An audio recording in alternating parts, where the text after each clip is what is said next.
have a problem.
Hello and welcome to a brand new episode of Heliopsychosis podcast.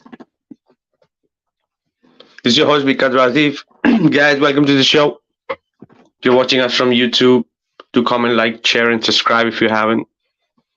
And if you're watching us from World Flat Earth Association or Flat Earth Research Network, do comment and tag your friends. And yes, World Flat Earth Association group, we have just reached 20,000 people, 20,000 members 3-4 days ago, and now we are at least almost reaching to 22,000 in 4 days more. So that's great. And make sure you guys check out our groups: World Flat Earth Association, Fern Flat Earth Research Network group. Then we've got Heliopsychosis, Vikka Draziv group, and then we got Flat and the Curve. So got a bunch of group for you guys to join. Some amazing content there too, a lot of good conversations, questions, a lot of different views, even Glober's there, so a nice place to be too. So, and finally, if you're watching us from realtruthseekers.com or rts.video, yes, realtruthseekers.com is one of our main sponsors for Heliopsychosis and most of our coming productions. And yes, totally independent platform, zero censorship, zero shadow banning, so a combination of all different platforms together. So amazing features. So a big shout out to realtruthseekers.com, and the shortest link is rts.video. And yes, let's jump into our host and panelist. My co-host, everybody know him from our production team, Gene. Gene, how are you? We don't hear you, Gene. We are hearing a buzzing, but we don't hear you.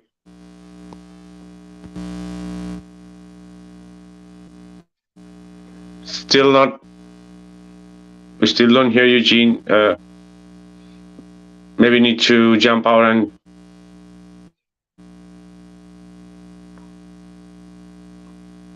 All right, till Gene, we can get back. Gene, our next panelist, everybody know him too from our summaries and monologues that he's been doing. Some amazing stuff. And Keith, how are you, Keith? Hey, Vikka, doing real good. Glad to be with you guys again. Sounds like it's going to be a good show. Had a good week promoting Flat Earth. Did a little video earlier this week about why are there so many educated people who don't just know the Earth is flat, but they're taking their time and energy and money promoting the fact that the Earth is flat. And, the argument that the flat earthers are stupid or ignorant, it's just a really ignorant argument. It's people who have never researched reality once, They can only regurgitate their indoctrination. But it's good to be part of a group like this and other groups where people are willing to question what they believe and actually research our observable reality. And this topic tonight should be a real good one. Good to be with you guys. Oh yeah, definitely, Keith. I saw that video. Awesome video, brother. And yeah, there are really some really credible people in flat Earth. The people think, the people that have nothing to do are flat earthers. There are some amazing people who, with a lot of studies and a lot of background and a lot of investigation and research, kind of people. Because that's why we are into flat Earth, because we really love the logical and real science. That's why, because we hate the pseudoscience, because it's not really no base of pseudoscience, and that's what the globe Earth is based on, and that's what really gets us flat Earth to get the truth out and do the real science, because the real science is not so complex, and the fake mathematics they put, or they try to put, hide the globe behind those fake mathematics that nobody asks the question. And when you do simple logical math, the globe just destroys, and that's, I think, one of our main reason we all are here. So awesome video, brother, and great to have you. Gene, are you back, brother? Hey, sorry about that, guys. How you doing, Vikka? Can you hear me? Yep, perfect. Go ahead. Oh, excellent. Hey, everybody. Sorry about that. Yeah, great show coming up, guys. This is an awesome topic to be talking about. We've been through flat water, how there's no measurable curve on any of the surface of the water in the world we're living in. We've covered things like salt flats, depressions, Arctic tundra, the steppe in Russia, tablelands, Great Plains, all kinds of stuff like that, all over the other 30% of the world, which is basically pretty flat. And now we're going deep into the water, where it's also, what do they call it, the seabed, right? Oh, its beds are flat. Everything's flat, guys. Very minimal topographical occurrences going on overall, actually. But this is a great subject. Really happy to be part of it. Good to see everybody. Thanks for coming back, and I hope you have fun. Thanks, Vikka. Oh yeah, Gene, definitely. Great to have you, brother.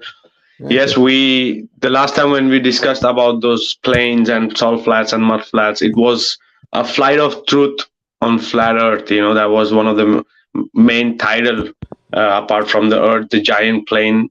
It was the flight of truth on flat Earth. So this one is about abyssal plane, and it's going to be the dive of truth on flat Earth. So yeah, it's going to be awesome, brother. And finally, our final guest for tonight, Harry. How are you, Harry, brother? Oh, good evening, people. Okay, I'm not too bad. Yeah, I'm excited about this topic because I had a few experiences, in astral trips, about domes under the water, right? And stuff like that. So it will be a very interesting topic. Oh, yeah, Harry. Great to have you, brother. Thank you very much. So, in one of our podcasts, before we jump into our main topic, we're gonna do a small recap about once we did a podcast about Earth, the giant plane. Like we discussed about how there are words these controllers use to hide the real topography of the Earth. So being it from plains, the Great Plains, the lowlands, the flatlands, the savanna of Africa, the Amazon basin, the Ivory basin, the salt flat, the mud flats, the grasslands, the tablelands, the prairies, the steppe, the levels, the ice sheets, the tundras. These are all have one meaning. That means flat. Okay, so starting from the European plains to the Great Plains,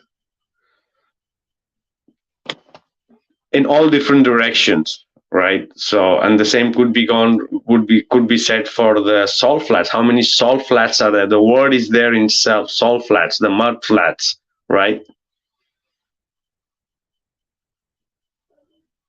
and then you have got the depressions, and then you have tundras. The tundras means without trees.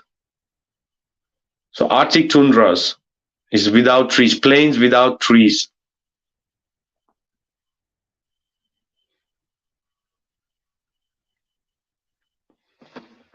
And then we also have got the grasslands, how we spoke about in Argentina, in Australia. So in a way, the whole Earth, the above sea level, is a giant plain with different names or with different topography. Some is with forest, some are without trees, some are is ice, some is salt, some is, so just it's different words for the word flat. That's what it is. Like as we mentioned also, the País Bajos means lowland. So the Holland or the Netherland means no land. So it's flat land. It's one of the flattest places in Europe. So we spoke about that from north of France to all the way till Russia is European plain and the Russian plain, which is more or less about 5,000 miles of uninterrupted flat land. You can imagine the amount of land we are speaking about. And this is only after we leave out the 70% of water and seas and ocean. We are speaking about this 30%. Out of the 30%, we have all these flatlands. We have the forest, we have the deserts. So it's just mind-blowing in itself that how much of the Earth above sea level is flat. A huge percentage. Most of the land is flat. Exactly, because it says it's not me who am saying it. It's the Britannica.com. It's the Wikipedia. It's saying they are the ones who are giving this number. They are the ones who are giving the exact distances about all these plains and all these flatlands and all these lowlands. And so, because it's the real geography of the Earth.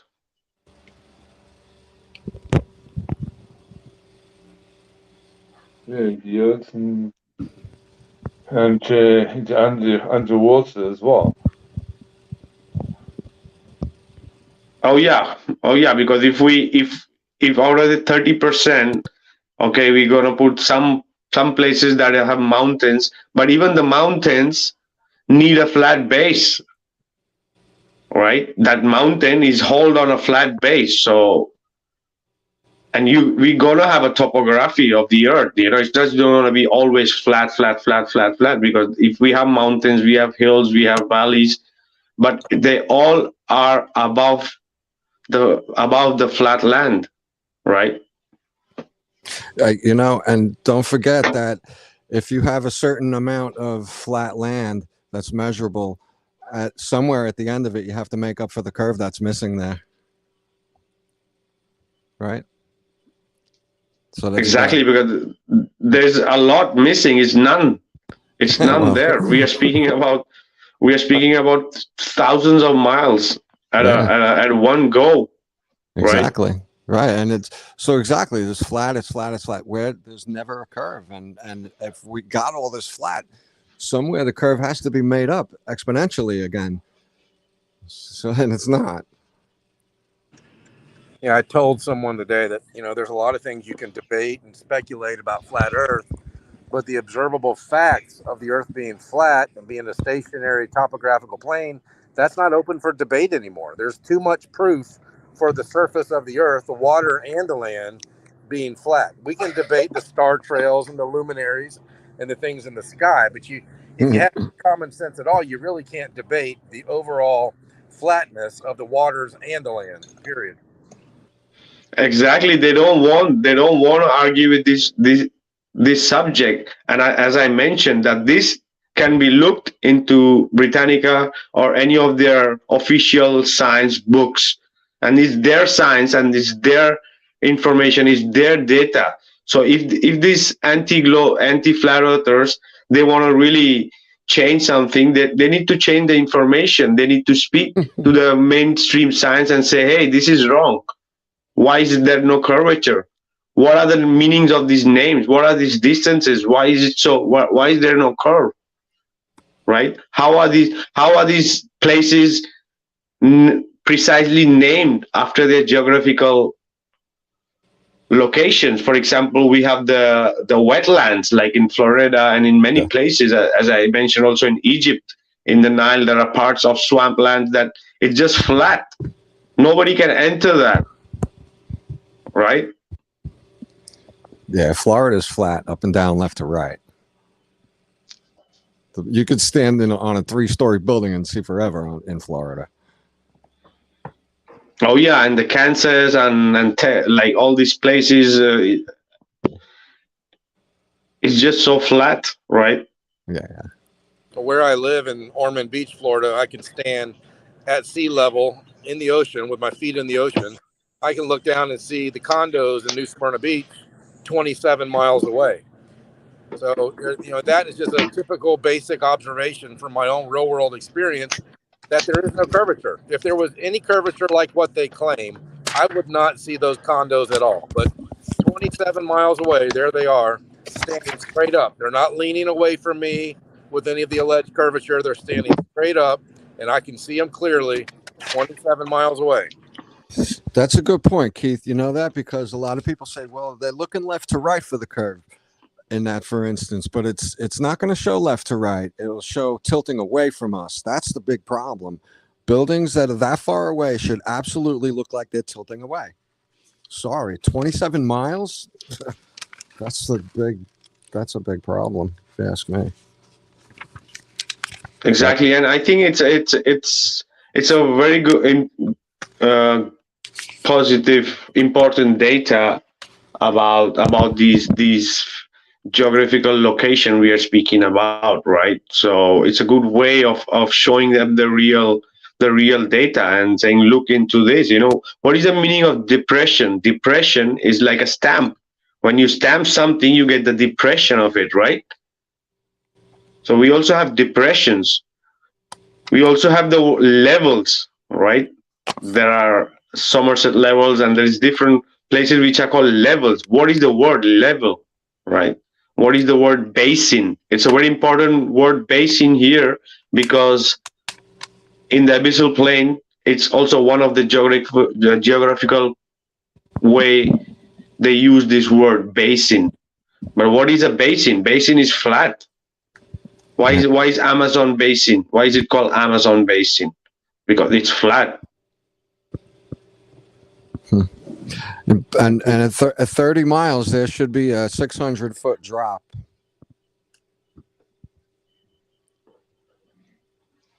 Oh yeah, they're gonna even find a few inches, so. No. Ever, anywhere, for any reason. Yeah, and 5,000 miles is long. It's a long distance, guys. 5,000 miles is almost 7,000+ kilometers. We're speaking about uninterrupted land. That's lots and lots of flat land.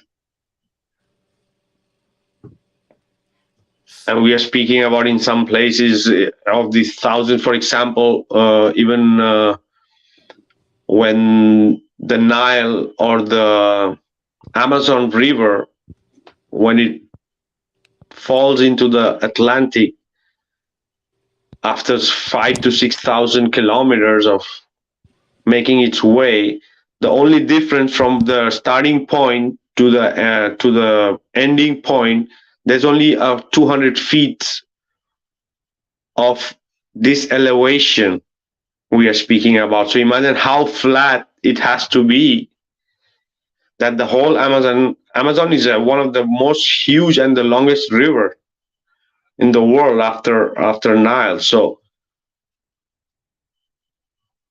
imagine we're speaking about that feet. That's nothing in comparison. So right there, without any experiment, it's proving that the Earth is flat, right? Because that river is flowing above the sea level. It's barely enough to flow at that pitch. It's just so massive.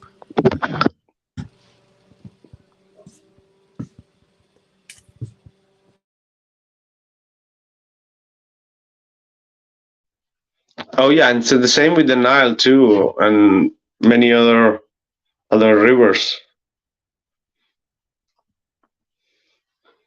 So Yeah, yeah, go ahead, Harry, and no, then the Paraná River, the same. It's coming from South Brazil into the border between Argentina and Uruguay, right? And you see, how all those lands, it's about 1,000 kilometers. They're all flat in Argentina. There's no depressions and no mountains. It's the same level, more or less.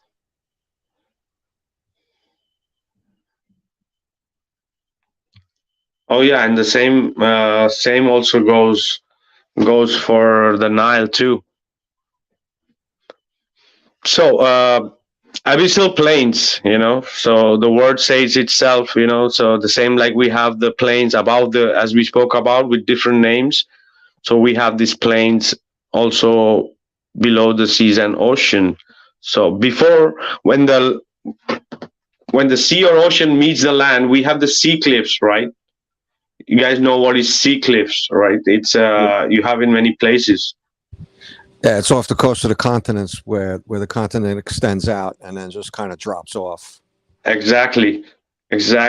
So these sea cliffs, it's a way, it's the first barrier in a way, that makes the difference of the land and the sea or the ocean, right? So the one thing I wanted to comment about these sea cliffs is that this ice wall, the so-called ice wall, could also be these sea cliffs in a way, right? Because it looks the same. It's the same, just because it's ice, because maybe it's in a colder region, but it's same kind of geography. So I don't think it's any kind of a wall, because if it's a wall, so all the sea cliffs have to be a wall too, right? Interesting. Yes. Yeah, and I say this. Yeah, and I say this to many people. I have said this earlier, few years before, that I don't think that these sea cliffs in Antarctica, or this ice wall they call it, that is ice. It's just land. How it continues, how you have land from the sea cliffs inwards, right? So it should be the same thing. So just being ice all the way, don't really, you know,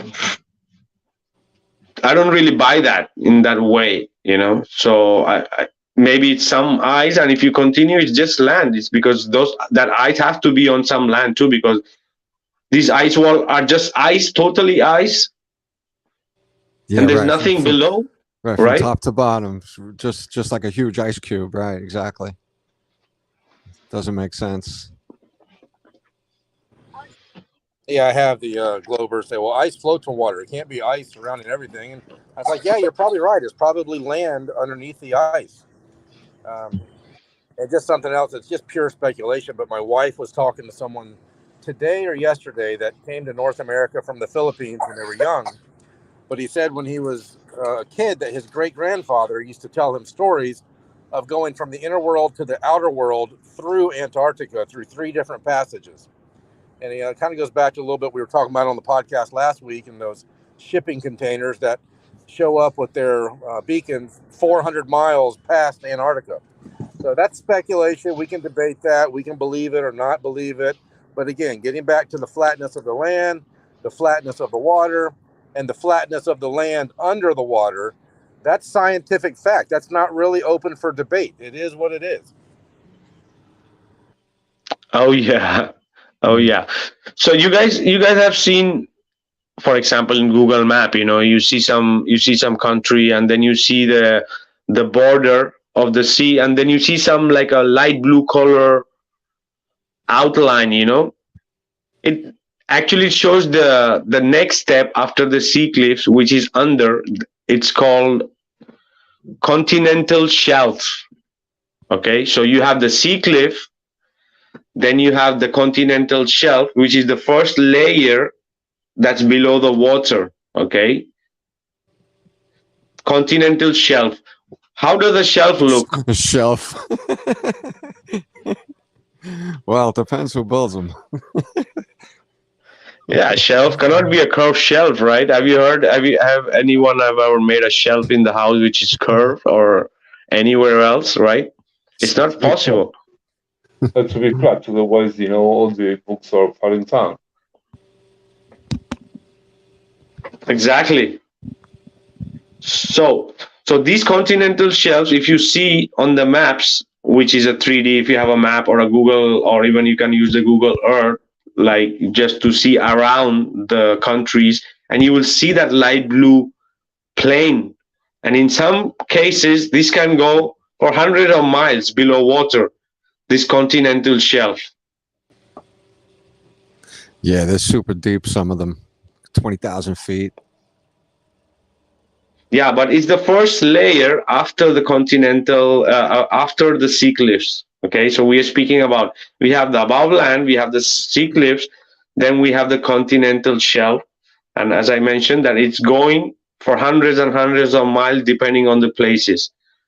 Okay, so for example, there are some seas, like Caption Sea, are totally on the shelf. It's not even, I even heard that in some seas you don't have tides. So I'm not sure if it's the Caption Sea, but they speak about some seas that don't have tides. And one of the reasons could be because it's an inland sea, but it's a sea, and because it's on the continental shelf that is not so deep, right? The reason of the continental shelf is that it's not so deep. It's like the Mediterranean Sea, right?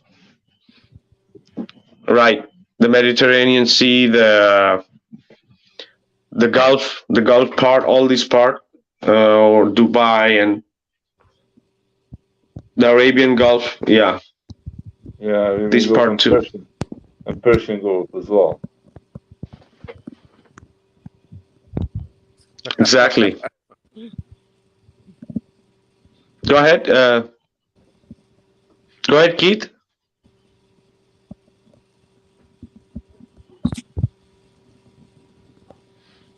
All right. So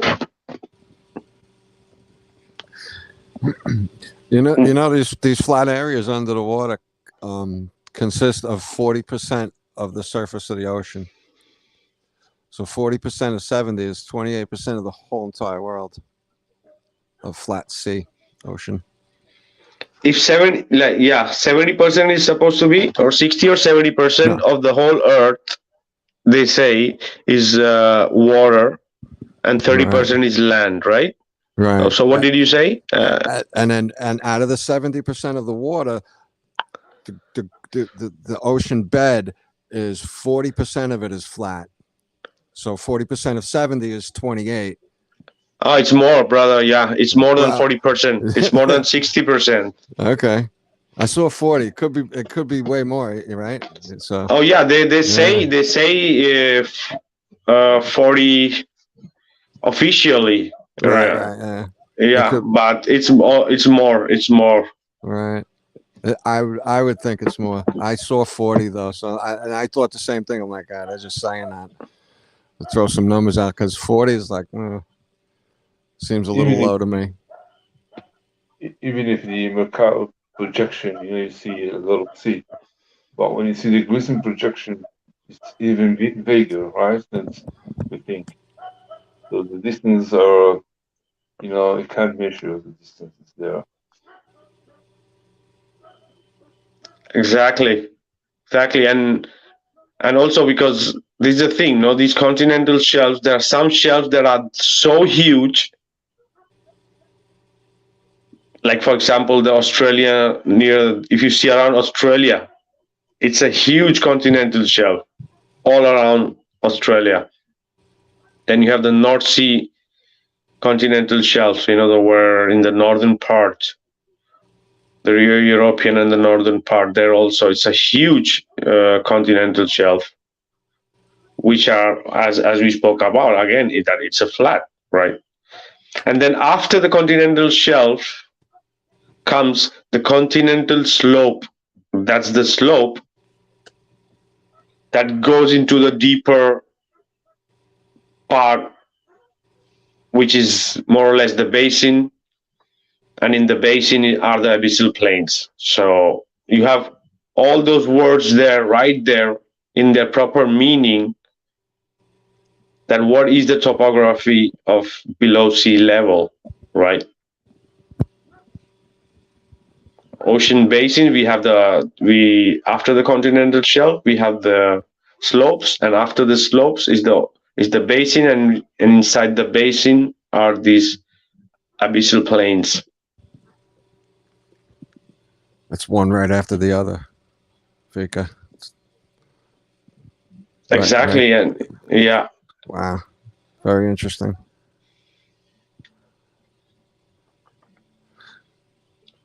Yeah, and they have even the names. They have their own names too. Like, you have the names of the major basins, and you have the names of the abyssal plains. So I think there is a Poseidon one, right? sorry, One was named Poseidon, Poseidon. Poseidon. Right? Yeah. Yeah. So in Roman, mythology. yeah, in the Greek, right? Poseidon is from the Greek mythology, right? It's a god of the deep seas. Deep seas, yeah. Oh yeah, and this, according to the Google, it says 50% of the oceans are abyssal plains. So, and it says around 3,000 to 6,000 meters, more or less, they are found, the abyssal plains. You know what yeah. You know what the pressure is down there? It's like 75 times 14. And there's zero light in parts down there. That means that there's life that evolved with never seeing light ever for any reason, right? Exactly. How's everybody doing? Hey, you know what I want to bring up real quick about the life down there is the anglerfish. The guy, everybody's seen that thing, that really crazy, like teeth with a fin, right? And it has a rod sticking off its head with a bioluminescent worm on the end of it. A fake worm, by the way. But I thought that was one of the most interesting things ever. The things I can't see know to have something lit up on its head to go hunting for its food. Pretty cool. Oh yeah. So imagine if you're saying that if the 70% of the earth is water and that it's flat water, and out of the 70% of water, more than 50% is abyssal plains. So what are we speaking about? Flat water with flat seabed with flat above sea level. So where is the curve then? Where is that? It's always just past where we can't measure and see and detect and find. That's the thing, right? Like you don't see on the surface any curve, I don't see underwater any curve. Everything is totally plain. Right. Absolutely plain. And if there was a gravitational pull towards the center of a ball, wouldn't the oceans kind of sort that out and make it nice and rounded? Because there's not, the surface, when there's waves on the top of the ocean, those waves are caused by the wind and some warm, cool water. So there's a few different reasons why the waves are there, but the bottom of the ocean is not really affected by the top of the ocean as far as motion. It's very still down there. So if there's a storm on the top of the ocean, the bottom of the ocean has no idea about it, right? Oh yeah, that's in some places where it's deep. Yeah, it's really deep. We're speaking about a lot of depth. Yeah. Yeah, the pressure is 75 times the atmospheric pressure. That's like 6,000 pounds per square inch or something crazy like that.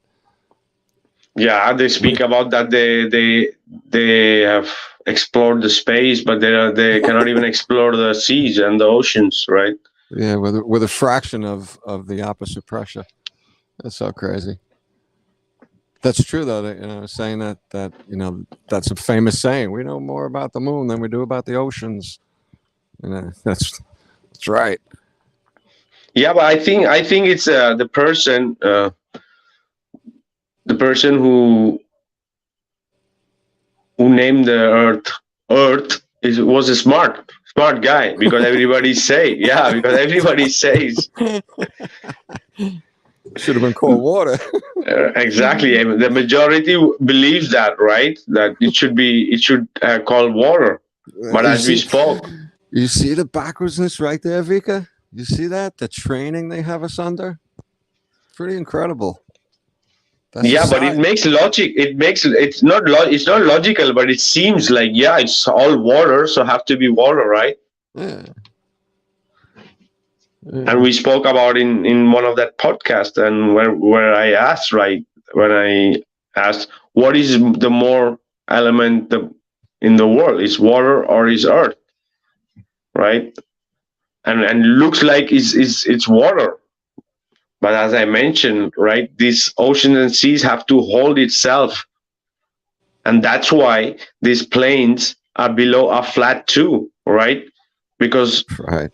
Yeah, because the abyssal plains, or the plains, any plains which are above the sea level too, are formed due to how you say rain with water. Like the alluvial plains are formed because it rains on the mountain,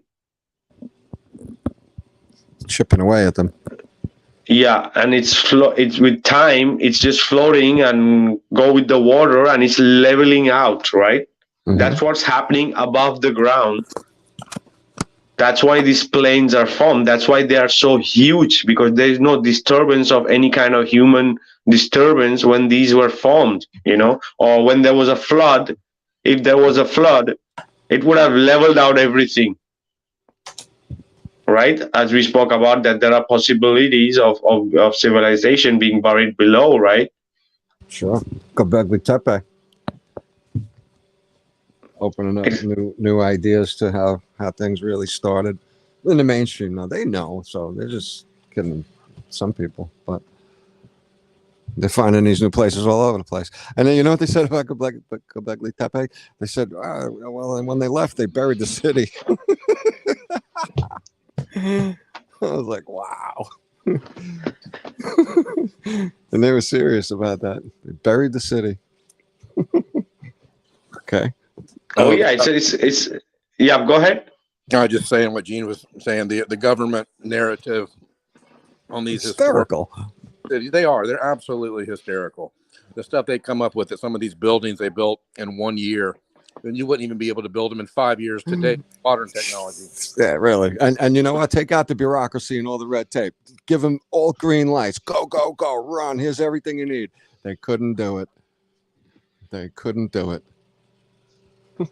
Oh yeah. So you imagine how many things have to be below too, right? That maybe if our minds are already blown by seeing what is already been destroyed, and how high tech it is, or whatever other remains of whatever we could see, and just get our mind blown by the way these things are built. So what could be really hiding under earth or under the seas, right? So, or under the layers that is formed. So that's how the nature works in leveling everything out. So if the water is flat and you have the plains above, so the same way the plains have to be below too. It's very logical. It cannot be a curve or a hump below Atlantic Ocean or the Pacific Ocean or the Arabian Sea, you know, because it's leveling it out. The water is leveling it out, everything below it. So even if it's unless it's a huge rock mountain or a very strong sediment, it's gonna flat it out. It's gonna level it out. If not in a few hundred years, maybe a few thousand years, right? Sure. Eventually, right? Yes. You know, there's in the accepted variation in the surface level of the ocean is 10 to 100 centimeters per kilometer, which is like, what is that? 4 inches to 30 inches for every half a mile. It's not really much variation, I've never seen them say curve. They just said variation in height in a plane. So there's bumps down there. So it's topographical also. Very little going on. Exactly, and the distances are quite astonishing. You know, same like or vast or bigger than the ones we have above sea level, right? Like for example, in the North Atlantic Ocean, there's a abyssal plain called Soam. It's almost a million square kilometer we are speaking about. It's one of the largest abyssal plains in the world. Where is that, Vikka? It's called SOHM.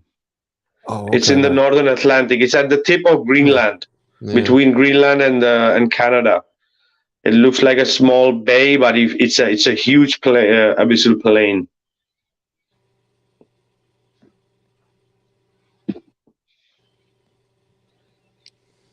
You know, you speak about the layers. There's layers of the water too, and like about 500 meters down, it's a certain temperature, cools off. But then when you get like 1,000 meters down, all over the world, it's about 44 degrees, 1,000 meters down, and it's very stable. You know, it's very stable temperature. And you know what it happens is when there's certain, for instance, it's such a fine definition between the two layers in the water that subs at a higher level will sometimes read the lower level as a false ground reading, and it'll read as ground instead of water. Interesting. I bet we could get some guys to confirm that one.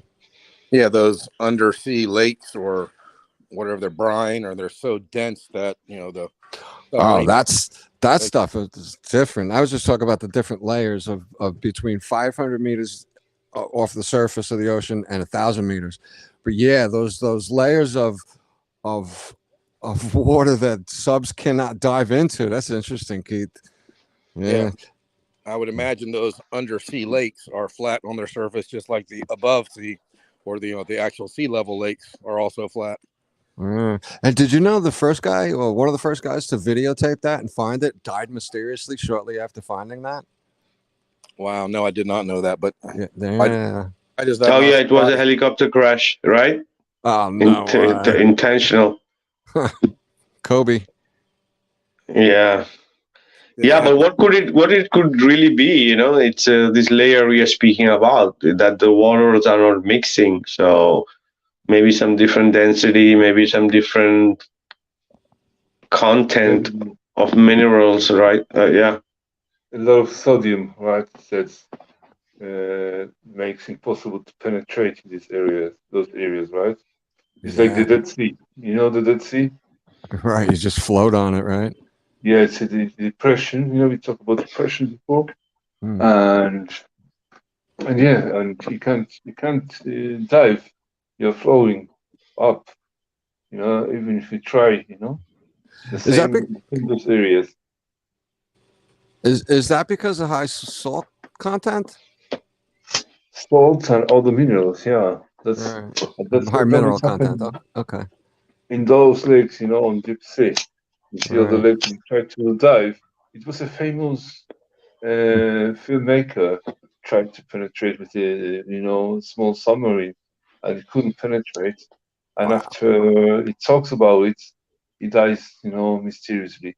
Mhm. I don't Yeah, this know. is the same guy Gene was saying about. The same guy. Yeah. Yeah, Mm. yeah, you're right. He works for Cameron, right? Right. But what just struck my mind though is what if that was a psyop and they put that out there and that guy's all safe living in Antarctica somewhere? Maybe. I don't know. They say he died. He put that information out there and then he died. A lot of Yeah, people do that. but you know what happens to me? Maybe there's a connection with it, maybe not. I had an astral trip, right? And I went, under the ocean, and I saw a huge dome and a city inside the dome with it's not human life, but it's similar to humans inhabiting the city, right? You never know what's going on in there because we ignore it, Like until the you like in know. the like in the movie Abyss, you mean? No, no, humans like us, but different, right? Not reptilians, but not all those different type of humans. They have a kind of a gray skin, but they're not like the grays, the ETs, and the similar eyes as we have, and black hair. Right? Type of humans. That's what I saw, on this astral trip, and in regressions, I made with the hypnotized regressions. I went there a few times. Wow. Yeah, it's totally possible, right? We know that different cosmologies speak about subterranean worlds, and why not also under the oceans and seas, because they're huge in reality, and we we have not really overcome, as we say, this pressure system. Like the pressure is there and the way to work around it and able to live below. Maybe there are people who have that technology and could be possibly living there, because these people are making tunnels and things everywhere, in Rocky Mountains, in wherever, in any kind of soil, in any kind of geographical location, they are making. So why not? There could be technologies that make it possible to live What I on understood in about it, these glass that domes. Yeah. what I understood it was an advanced civilization living in other dimension, and in order to get into the toroidal of Earth, they use like spaceships. That's the reason a lot of people see like UFOs, diving underwater. Exactly. Yeah.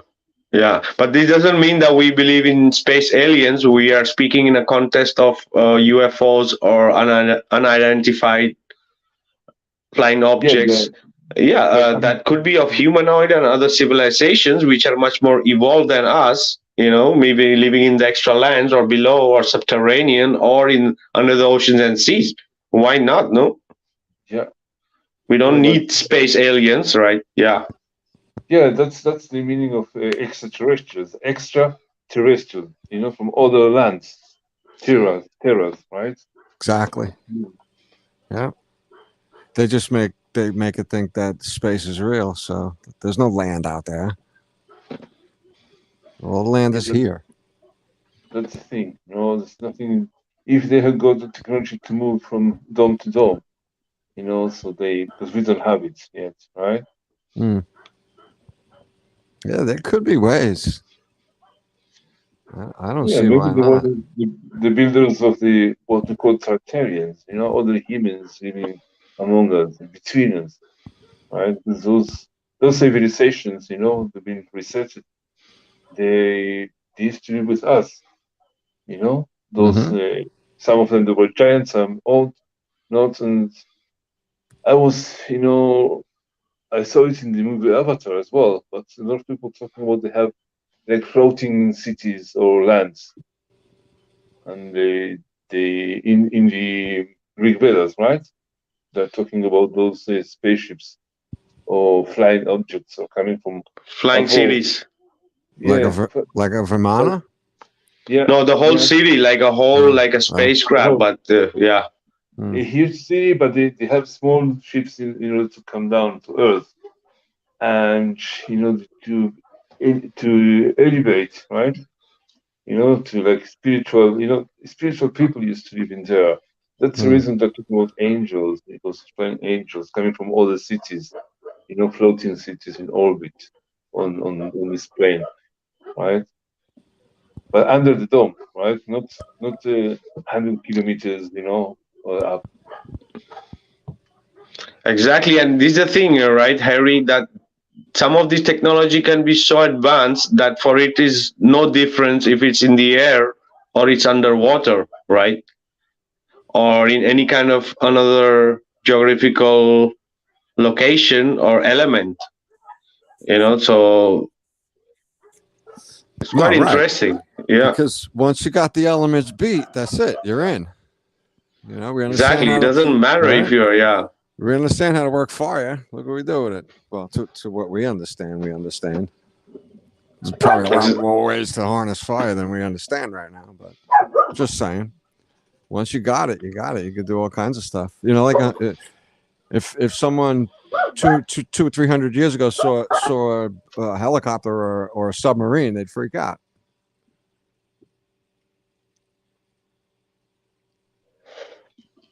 Oh yeah. So these, these oceans and seas are quite mysterious. There could be anything living right there, and maybe we don't even have idea. Maybe we could as we're hypothesizing, like maybe this could be possible, and that. But yeah, it's so much mysteries right there. And it's a very important element, for us to survive.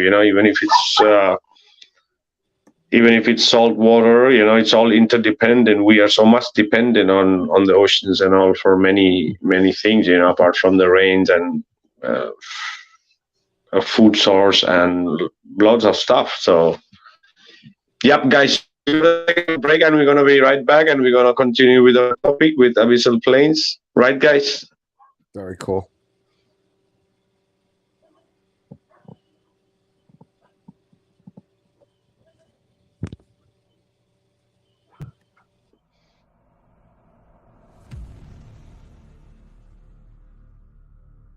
My name is Joshua Silva. I am a licensed commercial pilot and flight instructor.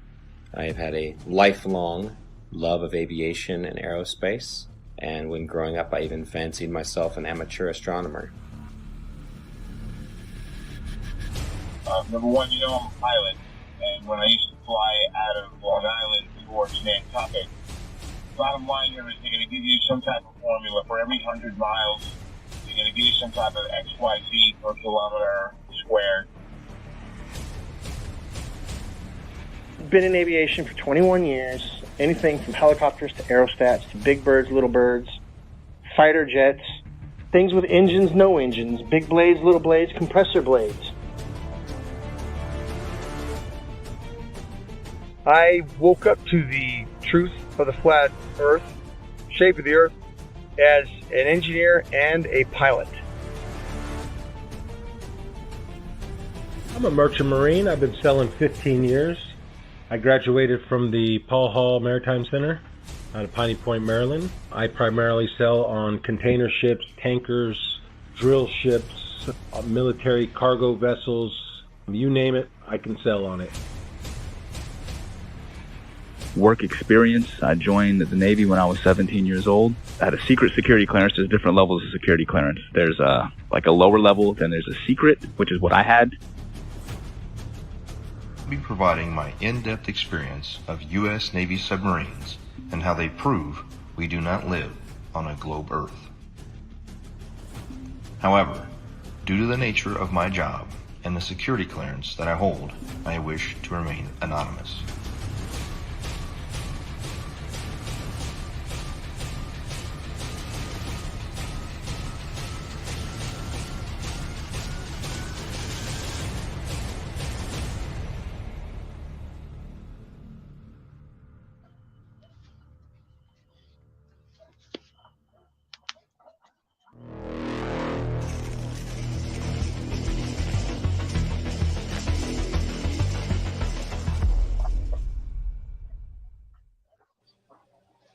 All right.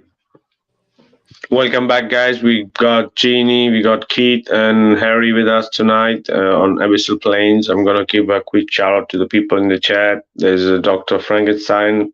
Hey, hello. And then there is Pigeon in the Matrix. Harry's there. Evelyn Gold, Stephanie Campbell. Hey, everyone.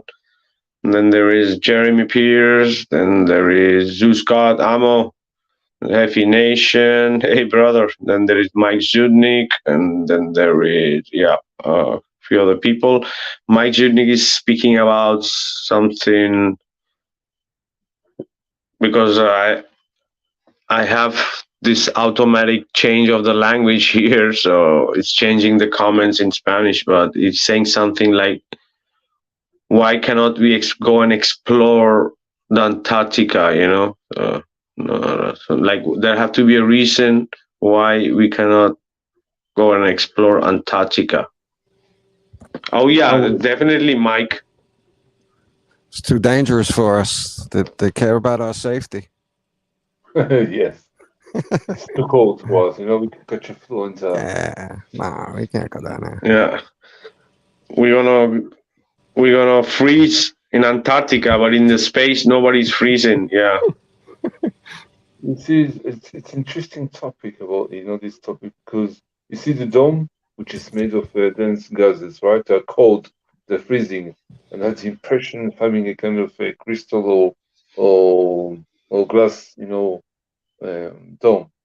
right? Because of the density. But the Antarctica is the end of the dome as well. That's the reason it's very cold there. That's what we're thinking about. If the ceiling, if the dome is cold, as you just, when you fly in a plane, it's cold up there, right? It's a good point. I see As what much you're as you're getting at. going up, it's colder and colder and colder. That's the reason Antarctica is cold, because the end of the dome is on Antarctica, right? That's what they say. That's they want us to believe that the dome is in Antarctica. Yeah, but they don't want us to go. It's not because they don't want us to go into the dome. It has to be cold to sustain the dome, right? That's the reason Antarctica is cold, as the ceiling is cold. That's a good connection. Yeah, that I was connecting the dots the other day, thinking about it. Oh yeah. But as we mentioned also in other podcasts, right, that the whole Antarctica concept could be just a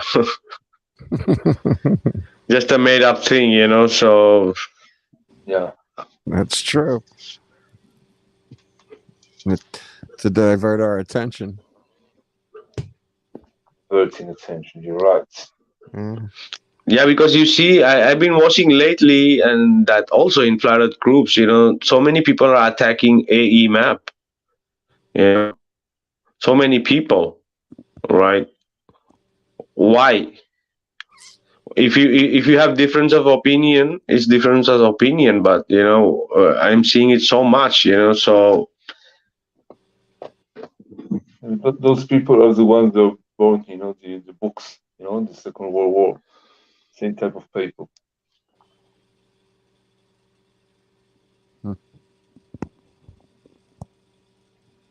The AE map serves us to have an idea what the world could be, So we know that the globe they made is they took a flat map and they just put it around the globe, right? So they had to put something on the bottom, thing like this fake Antarctica to cover their bottom, right?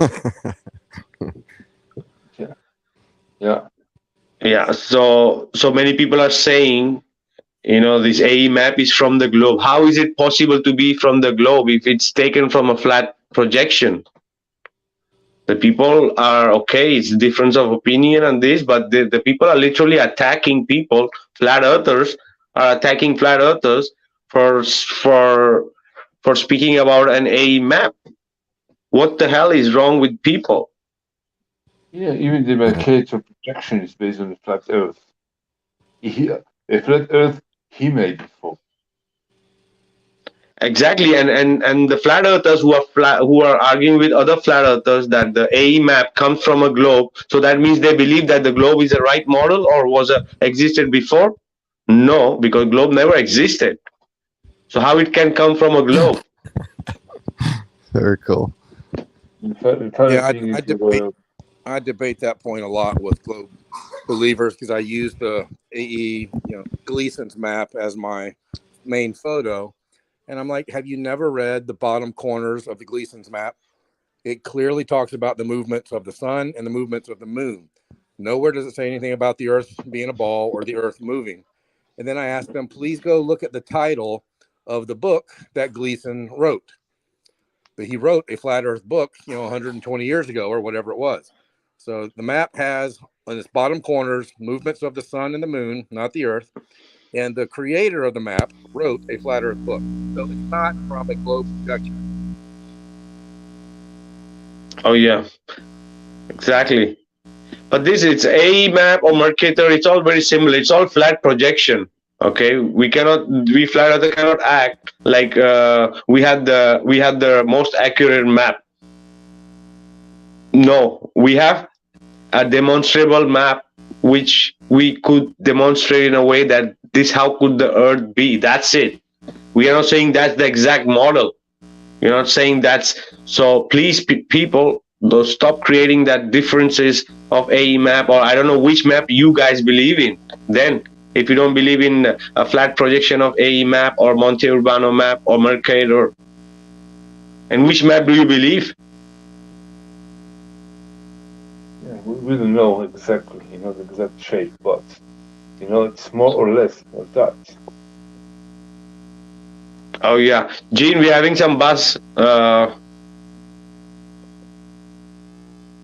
Gene. All right, so getting back to the topic about the abyssal plains. So from Florida, from near Florida to all the way near up to near to the side of Greenland, there are two. It's called North American Basin Abyssal Plains. The other one is called Hathera Abyssal Plains. The distance we are speaking about is 1,700 miles of that abyssal plains.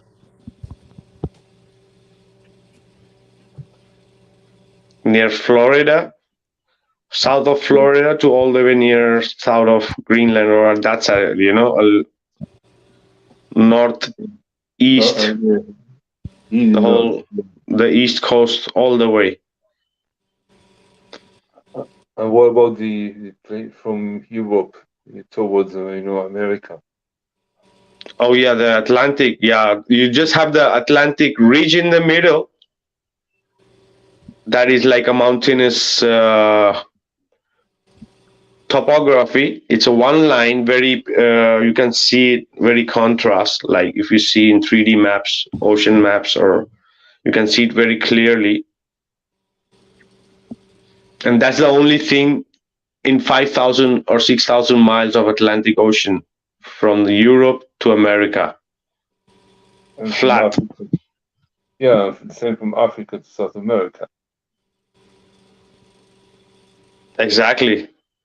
Only the ridge that is passing through all the way through the middle, and the rest is all plains, abyssal plains.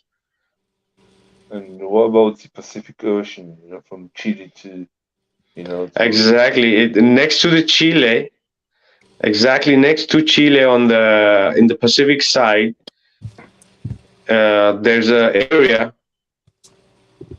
which is called the Texas of the Pacific. We are speaking about a strip of a couple of thousand miles that's totally flat. Totally. Anti-Leeson Islands, right? Exactly. Yeah, it's 1,800 miles. This Kansas, it's called Kansas of Pacific. I think it's the biggest, right, in the world. Yeah, one of the biggest. It's crazy. Yeah, it's insane. We can't think about it. Exactly. Yeah, that's proving, that the underground is flat, the surface is flat, so everything is flat in here. And the deepest part is flat too, right? So,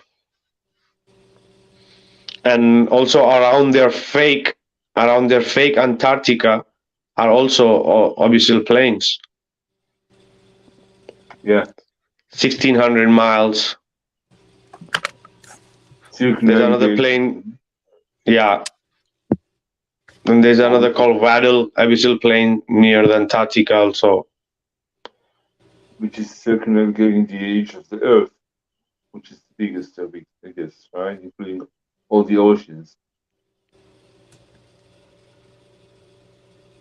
Exactly. And going towards Australia, like 2,100 miles almost of abyssal plains. Wow.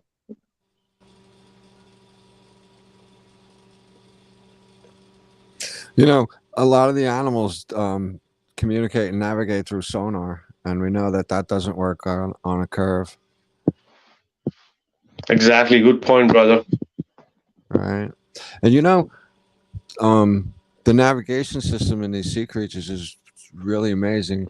I read a long time ago that an octopus, no matter where he goes out traveling to his day hunting, always goes home in a straight line.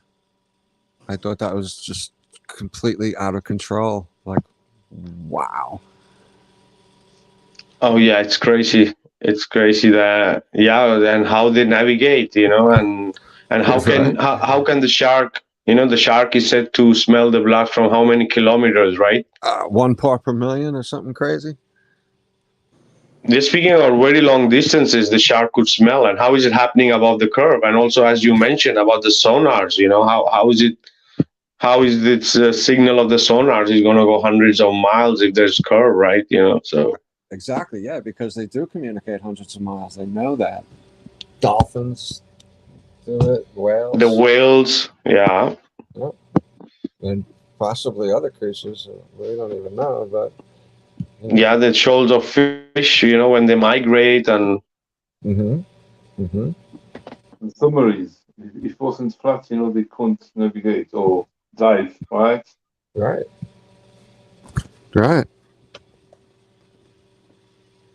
Yeah, not to jump off topic, but even butterflies do the same thing. The animals are crazy. It's so cool how they do this stuff. And not one butterfly ever makes the full trip either. Ever. When they migrate. Oh, yeah. And then also in south of Australia is almost abyssal plain is almost 2,700 miles.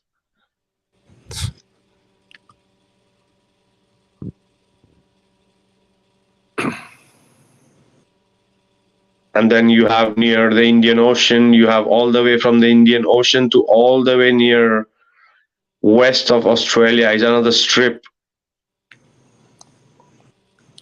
We're circling the whole world underwater. Oh, yeah. And the Arabian Sea also is totally flat. And the Caspian Sea, we spoke about that it's almost on a shelf, That's why it's also have warmer water, the sea is very warm. Comparison to other seas. So the Arabian Sea, we are speaking about 1,000 miles of flat abyssal plain. And then half this stuff. Never knew half this stuff, bro. This is great. Oh yeah, and the Black Sea. The Black Sea is almost like a huge swimming pool, with the abyssal plain. We're speaking about 650 to 700 miles, of like a flat swimming pool, right? Right. What about the Mediterranean? That too? The same Mediterranean. Yeah, right. I mean, I can't picture like all of a sudden one of them is going to be so different. I mean, maybe, but it's crazy. So So from the Red Sea to the Mediterranean, the top and the bottom are pretty flat. Well, the top is absolutely flat. Oh yeah, the Mediterranean. The Mediterranean almost also looks like it's it's not exactly round, but but it's flat at its base. You can see it's near the coastal areas. You can see it's a bit of topography, but the rest is all like flat. And then you have then we come to the part of Spain and North Africa also. That Atlantic Ocean already. Yeah, we would circle the whole thing now, right back. Exactly where the other side of the Atlantic. That's so cool. Yeah, you have the Iberian Plains next to Spain, and then you have the Canary Basin near the Canary Islands, and then if you go more south, you have the Great African Abyssal Plains right next to the Sahara Desert. Right. Yeah. So another thing I also wanted to discuss was about the desert. Right. The present desert we have, it's the same. What is below the Abyssal Plains looks exactly like a desert below the water. Sure Exactly. does. Exactly. So most of the deserts had to be sea before. Most probably, right? Yeah. I'm sorry. What did you say, Vikka? That the Abyssal Plains looks like it's like a desert under the water because it's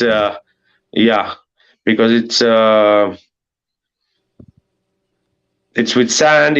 It's not so much of life where you have not so deep part of the right, because the more life is flourishes where you spoke about like the layers, the less deeper part is where you have the life, right? Right. No, it does mimic desert life in the deep. There's very little life, and there's just not a lot going on. Not a lot of topography. It's very flat. Well, some deserts are hilly, but so there's a little difference there. But no, the life is very sparse. Not a lot of plant life, or fauna, or fish or anything like that. There's sponges and urchins and things like that, and some crabs. There's life there, but not a ton. Not like a city. When you have in Mediterranean, you have a full-fledged city with corals and fishes, and or the Caspian Sea or the other warmer seas, But at these deep levels, it's their life, as you say, but it's a few. So also that also means that the deserts we have right now above the sea, above the plains, above sea levels, could have been abyssal plains too, right? Because it's the same thing without water. Yeah, but you find a lot of shells, a lot of shells you find in the desert. So it used to be, the bottom of an ocean, all the oceans. You never know. Exactly. So another thing also I wanted to ask or mention is, what about the craters? What could be really these craters? What are your ideas, guys? What, like the Marianas Trench? No, the craters that we find above the sea levels. Oh, right. I've heard a few different things. Like there could be remnants of old trees. But that could be. I heard that about volcanoes too. I don't know. Meteors? I'm not sure. There's also a theory that the craters could be fountains where the water came up from deep underneath. Right. Yes, I did hear that one too. Yep. Could be possible. I'm not sure about that because craters still have the bottom to it. So, I mean, I don't know. And from where is the water coming, right? Yeah, it would seem like there'd be a little bit more of a hole rather than just a big depression with a lump around the end of it, or something that rose up. We know.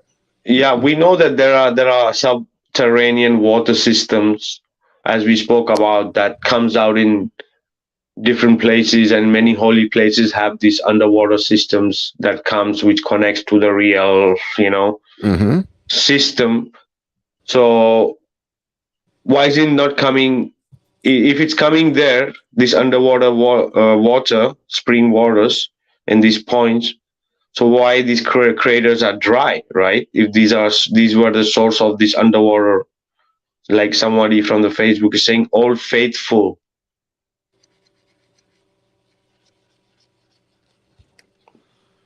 I'm not really exactly sure exactly what Old Faithful really looks like when you're looking at it. I thought it was just a crack in the ground,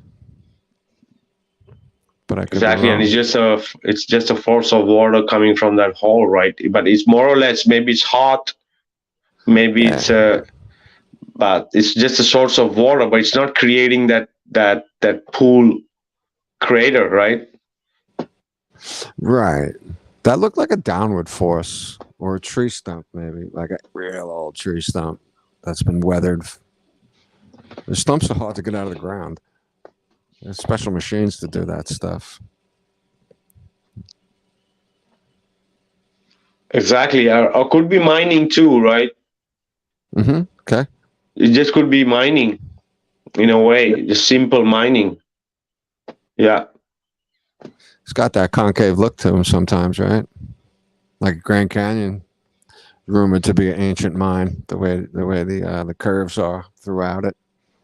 Exactly, or the way they cut it out is not there anymore because of erosion or with time. Could be, I'm not saying that. Right. Yeah. Speculating, right? Why not? Yeah. Because we don't have the real definitive answer of what could be these craters, because these craters are also undersea. Also, they are. Mm-hmm. So Hot what springs. could be?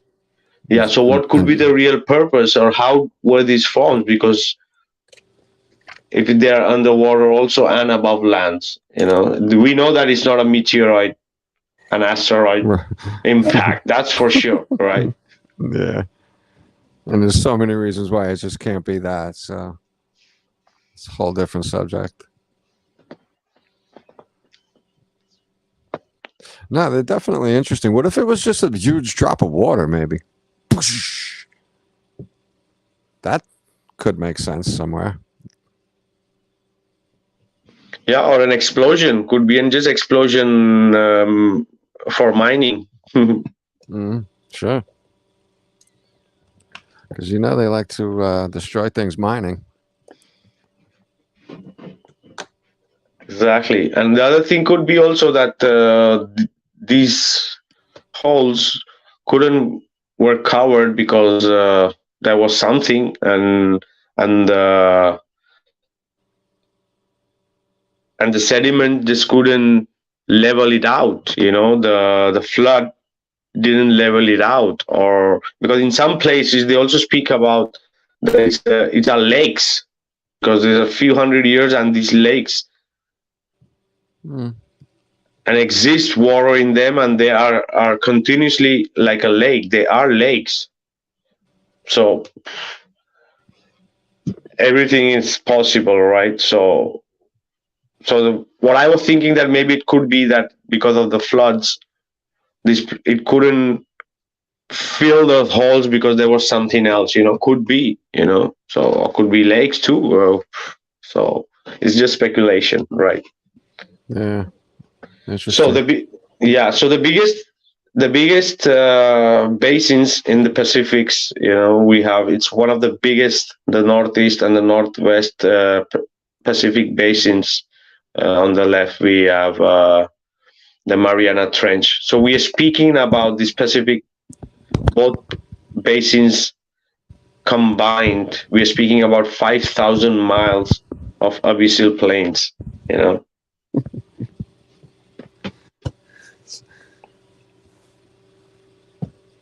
It's crazy. Then once we go more or less to the central north, we have the near Canada. We have the Canadian basin. We have the Eastern Siberian shelf. We have the Eurasian basins. We have the Kala shelf. We have the Lective shelf. And on the left, we have North European plains. On the south, we have Russian plain. On the right of Canada, we have the Arctic lowlands. Then we have the North American shelf, the Pacific Abyssal plains, the Great Plains. It's all flat, guys. It's above or below. It's all flat. So in a kind of strange off way, the water is taking the shape of the container. Yeah, the Zeus is flat. Yeah. A lot of fun.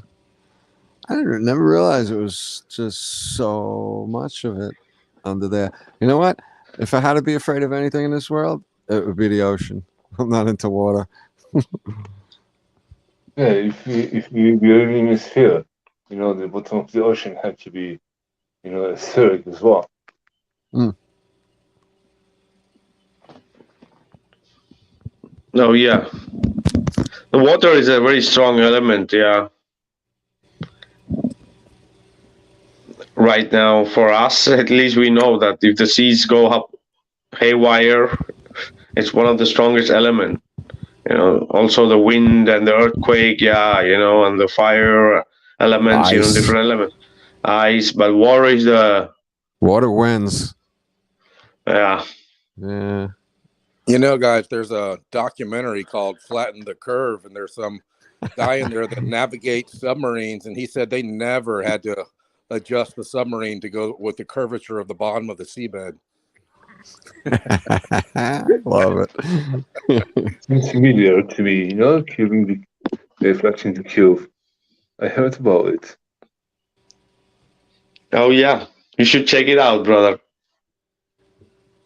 Now it's excellent video. With French subtitles, I heard, right? Oui. Oh, yeah. We have French, we have German, we have Spanish, we have English. So, yeah.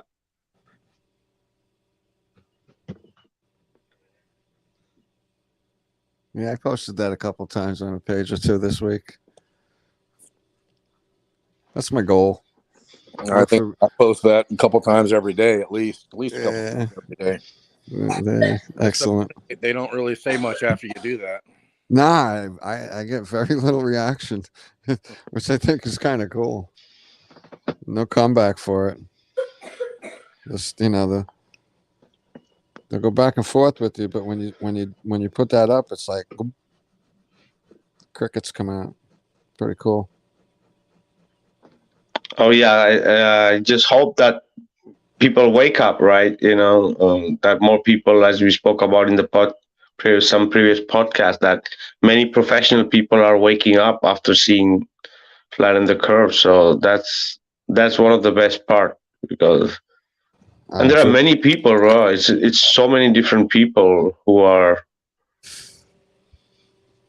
waking up because of that. So yeah, bro, Flatten the Curve broke the ice for a lot of the bigger names, or the like what you might call more important people out there, to not be so afraid. I think it did. It created a ripple effect, and it's really cool to watch. Very cool. Yeah, the best part is all the elements is there, you know, for the people, you know, the air, the ground, the water, the sea, the deep sea. So no, I know these guys' occupations, what they do and what they've been doing for 20 and 30 years. This is what this community needed. This is what we needed, bro. You filled an enormous gap for everybody. All you guys did, you know? Yeah, in the coming future, we're going to have just one episode for Flatten the Curve. We're going to discuss everything about Flatten the Curve. Nice. The making, the people, everything, many questions. We're going to take questions from you all, from the people in the chat, and we're going to just dedicate the whole episode for Flatten the Curve. Yeah, definitely. That's a great idea. Oh yeah, there's so much to discuss about flatten the curve. We can just take one part of flatten the curve and we can just break it down here. It's so much of information. How you say compressed? There's so much of information compressed in there. Yeah, that's the whole thing is no nonsense. Boom, boom, boom, boom. It's so great. If you guys haven't watched that, there's plenty of clips out there. Maybe you guys in the chat probably seen them by now. But that's a fantastic documentary, and honestly, swear to you, all you guys that did it together, Vikka, you put it all together with everybody. That was a home run, and it was really what a lot of people needed to settle in and understand it. Okay, this isn't. I can feel this way, right? I can think this way. It's all right. So, and the ripple effect is, like I said, it's fun to watch. Oh yeah, definitely, brother. So the thing is, as above, so below is so true, especially about the landscape, the geography, the earth we live on, right? Yeah, there's a huge percentage of the land above the sea is flat, observably, measurably. Even modern day science and geophysicists, they all tell you, that's 1,000 miles of flat land above the ground. But then there's a huge percentage of the land below the water that's also flat. I mean, we know the water doesn't show convexity on its surface, but when you consider the land above the water and the land under the water, there's a huge percentage of it that has zero convexity to it. Oh yeah. And these people are actually really using these abyssal plains that the people don't have idea about. They also use these plains. They already use for burying radioactive or all their chemical crap, which is contaminative. They all bury it under the abyssal plains. All their rockets. All their, kind of. It's like a cemetery for the ships and airplanes and their rockets, in a way, right? Yeah, these people are terrible, left and right, all around. They made a huge, infinite, junkyard inside. Yeah, exactly. I even think they call it the Lower Pacific, the space yard, the spacecraft junkyard. I think that's what they call it, like a nickname. Nice.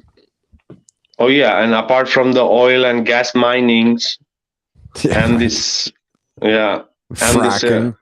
This, exactly. And there are already giant unmanned ROVs that are mining these abyssal plains already. No doubt. For what? Yeah. For what? For all the minerals that we could imagine upon, because the future of the technology is like dependent on these abyssal plains for their abundant metals. All the heavy stuff sinks, right? So I can imagine what's down there. Exactly, because we humans normally cannot reach. So right. So they are exploiting it, and we don't even have idea because it's all happening in the abyss, in the abyssal plains, right? So apart from copper, silver, cobalt, there's nearly $150 trillion worth of gold alone in these abyssal plains. That's why they are there already with the ROVs, right? Oh boy! So gold rush. Exactly, the ultimate gold rush is just beginning. Hey, you remember the story about they sent two guys down in this tiny little bubble It's like a steel bubble with like an 8-inch or 12-inch piece of glass that cracked halfway down. Anybody remember that story? Right. Just I don't know, just saying that because they can go to outer space, but they can't, like, they couldn't reach the bottom wherever they were going, and the little capsule started to fail. Oh yeah. So imagine how much that the people, we don't even know what the hell they're doing under the water and under the oceans. We think, yeah, nothing is, reachable, and it's all, they're doing the cables and this and that. But you see, what are these people up to, right? Their ultimate goal is about money and exploiting the nature. So they have already contaminated and destroyed and ripped off the whole above sea level. So now, because of their technology, they're already mining the abyssal plains, for all these minerals and oils and gas and gold and especially other kind of minerals which the technology depends upon, right? As we spoke, cobalt or any other metals. So it's crazy. So how big is this? How big, how flat, how big is these plains? As we spoke about, from all the way that is above land to all the way below, and with all their names and all their distances and all their locations, the shelves, the basins, the plains. It's crazy. It's crazy how flat it is, and how the people cannot see, or the people don't want to see, as we spoke about, right? Sometimes the truth is so much in your face that you can't see it. Yeah, Vikka, right? This is pretty much, people are not stupid, but they do like to be told instead of figuring out for themselves. And this is more like willful ignorance at this point. Like you say, they don't want to know. They don't want to see it. They don't want to be bothered. It's too hard to think about what they told them in the first place. Now you got to tell them something opposite. They're like, their brain goes into meltdown very quickly. Oh, yeah. Yeah, because most people don't even understand the story that they told them in the first place. So how are you going to counteract something they don't understand, didn't care about in the first place, right? It's a tough one. We got our hands full. That's for sure. Oh, yeah, and we are not making up nothing out of here. Go and fact check it. Go and back check it. Yeah, no, I mean, we might have opinions and stuff, but none of us really say things that aren't really observably true for everybody.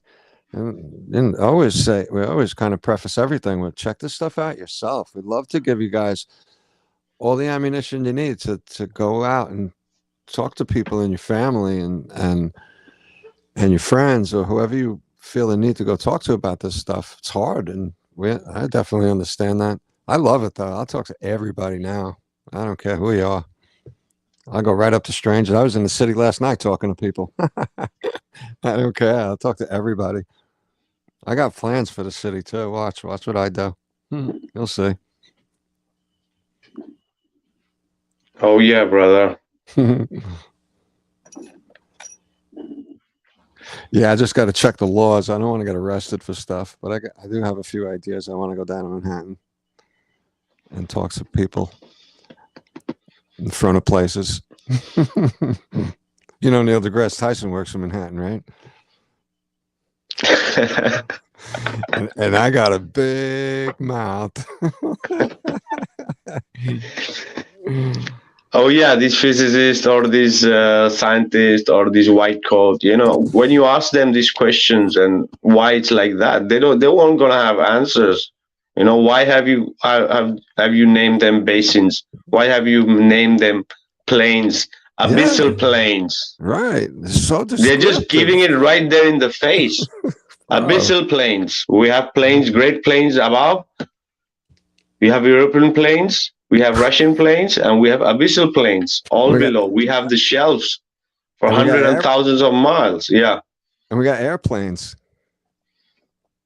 Yeah. And then we have flat water that which cannot be curved, and then we have the flat plains below that too, right? And not only that, but with the long distance photography across these lakes and laser tests and all this stuff, there's just none of it's measurable anywhere, ever. And like I said before, if this is flat and that's flat, this elusive curve, Billy Segarra's, right? The elusive curve has to be made up somewhere after all the flat gets compensated for. Put all the flat aside. Now, where's the curve? There is none. There's no more curve, guys. Exactly. It's a giant plane in all directions with all different names of topography, but it's all means flat. And the same thing is continuing with water and the below, with the shelves, with the basins, with the plains. So it's all flat everywhere you see, above and below. So above, so below. So it's the same. So awesome, guys. We're gonna have our last thoughts and we're gonna be wrapping up. I think Keith had some technical issues. That's why he logged out. So yeah, we are gonna have last thoughts and we're gonna be wrapping up. Yeah, I got this was a really fun subject, brother. Thanks for putting this show together, and thanks for everybody that came in tonight. Was hanging out in the chat. Stay strong, my truthful brothers and sisters. It's tough out there, and it's good to see you all. And thanks for coming back. And in Flatten the Curve, I think Brett said that when you put your feet in the beach of Jersey, your feet it's are the same height. It's gonna be in. Yeah, that's right, bro. Over in France, and well, I'm bugging out on how many flat areas you named tonight, and it's just what a great subject, bro. It's flat all over, guys. As above, so below. That's a great way to put it too, Vikka. Water's flat, 70%. Water don't curve. That's 70%. Like 85% of the remaining 30% is just flat. It's topographical. We got mountains and valleys and stuff like that. It's a beautiful place. Overall flat, and underwater is also flat. Awesome, brother. Thank you so much, everybody, for being here. Vikka, thanks for having me. And Harry and Keith, it was a pleasure hanging out with you guys tonight, bro. And we'll see you soon, everybody. Oh yeah, Jeannie. Thanks, brother. Yeah, it's totally flat, and it's there for everybody to go and look into it. And amazing, Harry. Cheers. Yeah, it's like I never thought about it.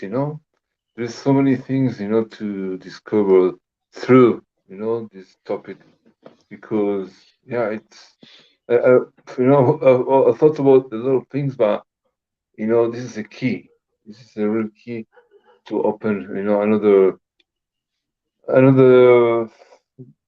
door to continue investigating, right? Another gate.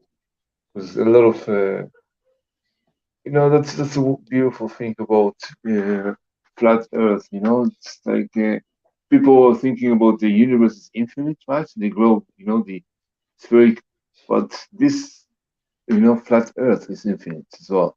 So many things to discover, and they're under our nose, right? And we didn't see it. Oh yeah, brother. Thank you, Harry, for being here. It's a pleasure. Thank you very much for having me here as well.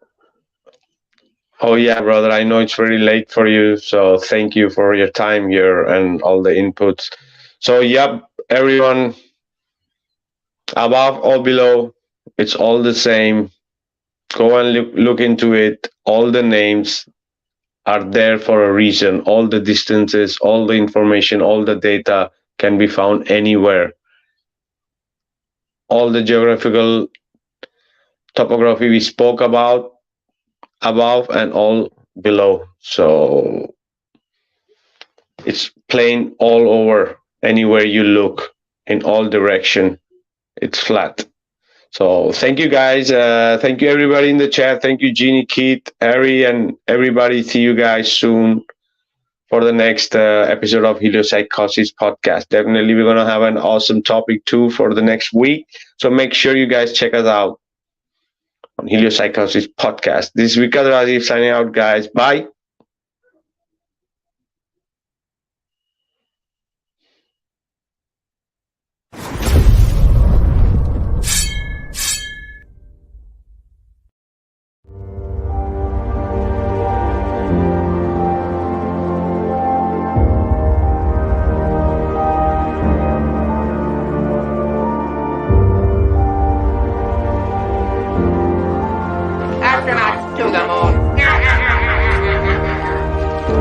Houston, we have a problem.